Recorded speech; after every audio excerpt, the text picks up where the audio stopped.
जनों को राधे राधे। जय श्री कृष्णा। संक्षिप्त गरुड़ पुराण अध्याय 200 वायुजय निरूपण। भैरव ने कहा, हे देवी, अब मैं जय पराजित तथा विदेश यात्रा के शुभ मुहूर्त का संकेत देने वाले वायुजय नामक विद्या का वर्णन करूंगा। वायु, अग्नि, जल और इंद्र को मांगलिक चतुष्ट से नाम से जाना जाता है। यह प्राय प्राणी के शरीर में वायु अधिकतर वाम और दक्षिण भाग की नाड़ियों से प्रवाहित होता है। अग्नि शरीर में ऊर्ध्वगामी होता है और जल अधोगामी है। महेंद्र तत्व शरीर के मध्य भाग में स्थित रहता है, किंतु शुक्ल पक्ष में यह वाम भाग तथा कृष्ण पक्ष में दक्षिण भाग की नाड़ियों से होकर शरीर में प्रवाहित होता है।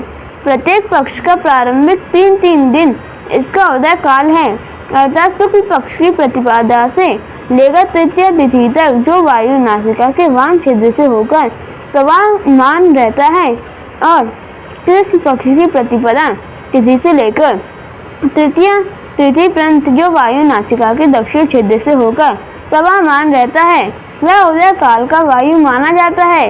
यदि इस नियम के अनुसार वायु का प्रवाह होता है तो अच्छा होता है, किंतु विपरीत होने पर पतन होता है।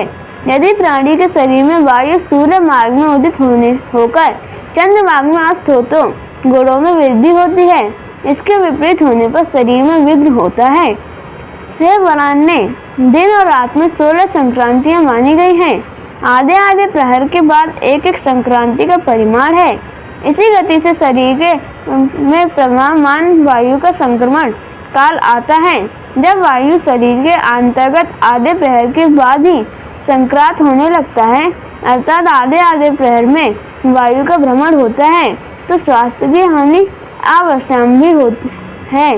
भोजन और मैथुन काल में दाहिने नासापुट से वायु भ्रमण करे तो हितकर होता है। इस स्थिति में हाथ में तलवार लेकर योद्धा युद्ध में 6 शत्रुओं को जीत सकता है।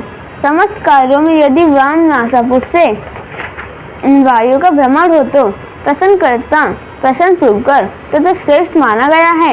वायु का महेंद्र तथा वरुण जल तत्व में प्रवाहित होने पर कोई भी दोष नहीं आता।